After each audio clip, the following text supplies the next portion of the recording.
Ongole జూవెట్ memorial బాప్టిస్ట్లో ఆదివారం ఆరాధన జరుగుతున్న నేపథ్యంలో చర్చికి సంబంధించి రెండు వర్గాల మధ్య ఉద్రిక్తత నెలకొంది. కోర్టు ఆర్డర్ తమకు అనుకూలంగా ఉందంటూ పాస్టర్ అగస్టిన్ ఆరాధన జరిపేందుకు ఉదయం 8:20 చర్చి వద్దకు చేరుకున్నారు. అయితే ఇందుకు సంబంధించి న్యాయపరమైన అభ్యంతరాలు ఉండడంతో పోలీసులు పెద్ద సంఖ్యలో చర్చి వద్దకు చేరుకున్నారు.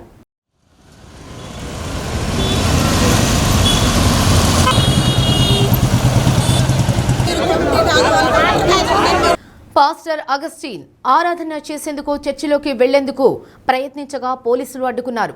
దాంతో అగస్టిన్కు చెందిన వర్గం పోలీసులతో వాగ్వివాదానికి దిగింది. కోర్టు తీర్పు ఎందుకు అమలు చేయరంటూ ప్రశ్నించారు. దాంతో పోలీసులకు అగస్టిన్ వర్గానికి కొద్దిసేపు వాద ప్రతివాదనలు జరిగాయి. బీపీ డౌన్ కావడంతో అగస్టిన్కు పక్కనే ఒక కుర్చీ వేసి కొంతమంది సపర్యలు చేశారు. ఎండ తీవ్రత పెరుగుతూ ఉండడంతో ఆయన్ను చర్చి ఆవరణ కార్యాలయానికి తీసుకెళ్లారు.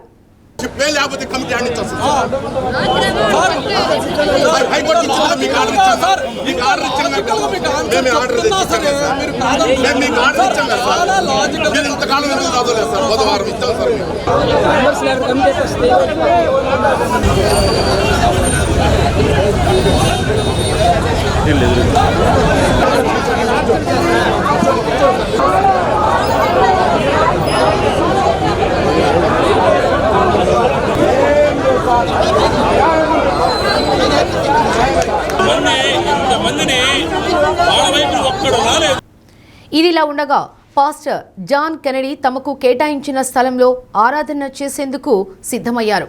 స్పీకర్లు పెట్టి కీర్తనలు పాడుతూ ఉండడంతో అగస్టిన్ వర్గం అభ్యంతరం వ్యక్తం చేసింది. మమ్మల్ని రోడ్డుపై ఆపివేసి వారు ఆరాధన ఎలా చేయిస్తారని పోలీసులతో వాగ్వివాదానికి దిగారు. దాంతో పోలీసులు జాన్ కెనడీ చేస్తున్న ఆరాధన వద్దకు వెళ్లి స్పీకర్లు ఆపి ఆరాధన చేసుకోవాలని సూచించారు. అక్కడ కూడా పోలీసులతో వారికి వాగ్వివాదం జరిగింది. తాము కూడా చర్చిలోకి వెళ్లి ఆరాధన చేస్తామని వారు అక్కడి నుండి లేచారు.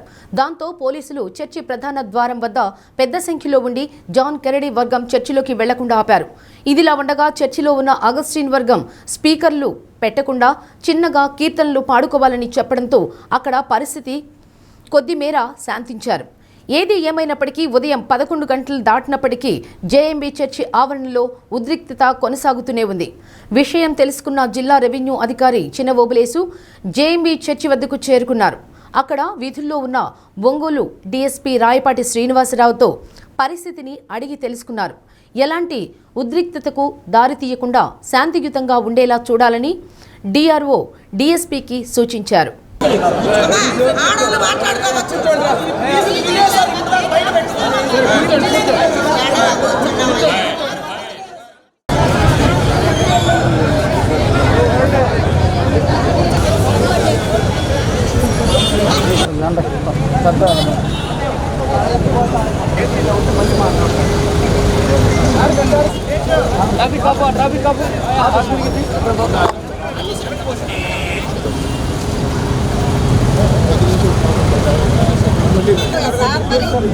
మీరు అదెందుకు తిరస్కరిస్తున్నారు?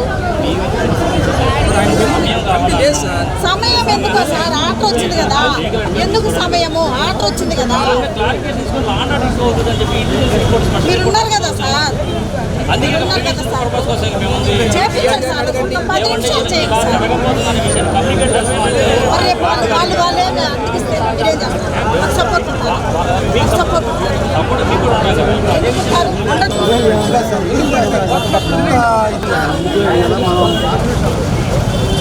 ఈ పరిస్థితుల కారణం ఏప్రిల్ 20వ తారీఖు పాస్టర్ గారికి ఆర్డర్ వచ్చిందండి.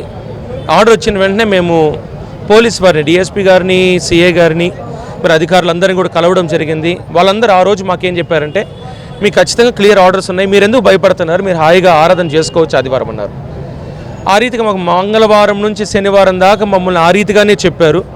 సడన్గా ఈరోజు మార్నింగ్ వచ్చి పాస్టర్ గారు లోపలికి వెళ్తూ ఉంటే పోలీసులు వచ్చి పాస్టర్ గారిని అడ్డుకున్నారు. ఎందుకంటే గొడవలు జరుగుతాయి. గొడవలు ఎవరైతే చేస్తున్నారో వారిని అడ్డగించకుండా పోలీసులు వచ్చి ఆర్డర్ ఉన్న పాస్టర్ గారిని అడ్డగించడం అనేది అన్యాయం. అది మేము ఎంతో కాలం నుంచి సుమారుగా 8-9 సంవత్సరాల నుంచి నిరీక్షణ ఇది. క్రైస్తవ సమాజం ఆలయంలో ఆరాధించుకోవాలని మేము కోరుతూ ఉన్నాము. కానీ పోలీసులు ఎందుకో అడ్డగిస్తూ ఉన్నారు మమ్మల్ని. ఆర్డర్ ఉన్న వాళ్ళందరినీ కూడా అడ్డగిస్తున్నారు. హైకోర్టు వారు జనవరి 8వ తారీఖున కూడా ఏ కమిటీ కూడా కమిటీ కాదని ఆర్డర్ ఇస్తూ డిస్ట్రిక్ట్ రిజిస్టర్ గారికి డైరెక్షన్ ఇచ్చింది. మీరు ఎలక్షన్స్ కండక్ట్ చేయండి, ఒక fair election general body list తయారు చేసి అని. జనరల్ బాడీ లిస్ట్ తయారు చేయడం జరిగింది. డిఆర్ గారు బయట మరి కోర్టు నుంచి వచ్చిన ఉత్తర్వులు మరి నోటీస్ కింద వారు అంటించారు. మీకు ఎలక్షన్ నిర్వహిస్తామని సెలవిచ్చారు. ఇవన్నీ నోటిఫికేషన్ కూడా వచ్చిన తర్వాత అసలు కమిటీ ఏది ఉండదు అనేది మరి మనకి ఎలక్షన్స్ జరిగేటప్పుడు ఎలక్షన్ కమిషన్ అయినా కూడా ఒక నోటీస్ ఇస్తే మీకు ఎలక్షన్ అంటే అన్ని బాడీస్ కూడా డిఫెక్ట్గానే పరిగణిస్తారు.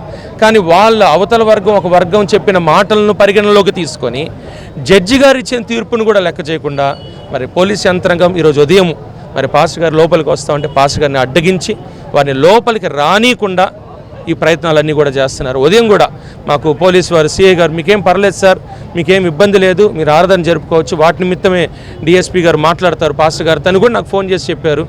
మరి ఇప్పుడు సడన్గా ఉండి మళ్ళీ ఆపడం జరిగింది. ఎందుకో దేవునికి తెలుసు సత్యం. మరి క్రైస్తవ సమాజం మా నిమిత్తం ప్రార్థన చేయవలసిందిగా మీకు మనవి చేస్తున్నాం.